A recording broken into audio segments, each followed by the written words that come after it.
Hayot menga 10 yilda o'rgatgan saboqlarini sizga 60 soniyada o'rgataman.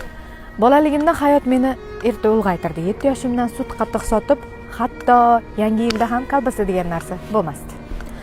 Aqlim kirmasdan turmush qurdim. Hayot meni ko'p sinadi, lekin sinib qolmadim. Har bir yiqilishim, turishim bo'ldi.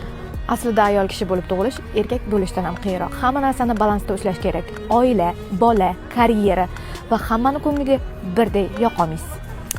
Agar sen ayol kishi bo'lsang, meni yaxshilab eshit.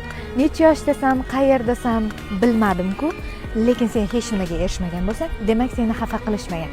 Agar bizni kimdir xafa qiladigan bo'lsa, biz hamma narsaga erisha olamiz. Maqsadlaringni yozib bor, ertaroq uyg'on, orzu qilishdan to'xtama. Orzu qilishdan to'xtagan kuning o'lgan hisoblanasan. Shu gaplarimni yerda ham gapirsam bo'lardi. Odamlar nima deydi? Menga farqi yo'q. Odamlarga faqatgina foyda istesa bo'ldi. Hattoki yaqinlaringizga ham. Hayotgancha obuna bo'lishingiz sizdan chiqmasin.